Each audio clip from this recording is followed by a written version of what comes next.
orang menjadi korban ledakan di sebuah rumah di Kampung Pondok, Kelurahan Tambakrejo, Kecamatan Gayam Sari, Kota Semarang, Jumat 23 Maret 2026 dini hari. Seorang bocah sekolah dasar SD, Gilang, 9, tewas akibat ledakan tersebut. Sementara, 2 penghuni rumah lainnya mengalami luka-luka. Dampak ledakan. Ledakan itu membuat warga sekitar berhamburan keluar rumah dan langsung mengerumuni lokasi kejadian. Aparat kepolisian yang tiba di tempat kejadian perkara atau TKP segera memasang garis polisi untuk membatasi akses warga demi kepentingan penyelidikan. Dari pantauan di lokasi, kondisi rumah mengalami kerusakan cukup parah.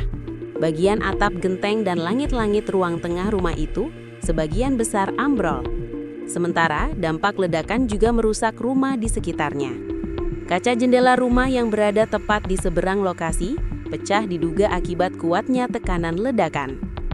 Suasana duka menyelimuti lokasi kejadian.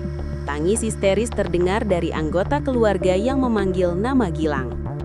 Satu anggota keluarga sempat meminta pihak kepolisian untuk segera memeriksa korban yang diduga masih berada di dalam rumah sesaat setelah ledakan terjadi. Tim Inafis dari Polrestabes Semarang yang datang ke lokasi langsung melakukan olah TKP dan pemeriksaan di dalam rumah. Dari hasil pemeriksaan awal, petugas menemukan Gilang dalam kondisi meninggal dunia di ruang tengah rumah. Jenazah Gilang kemudian dievakuasi oleh petugas kepolisian bersama relawan ke ambulans untuk selanjutnya dibawa ke rumah sakit guna dilakukan autopsi.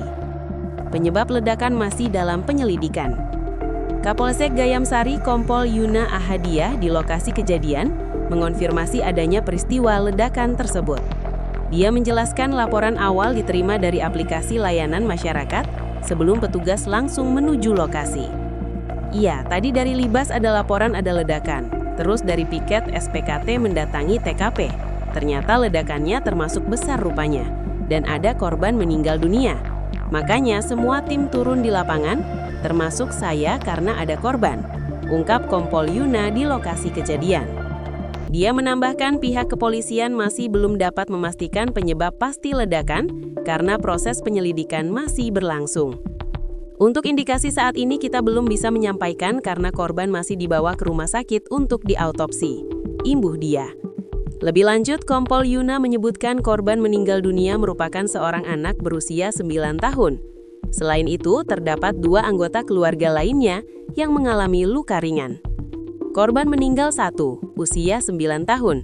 Terdapat keluarga 2 yang luka, tapi luka lecet-lecet biasa, jelasnya.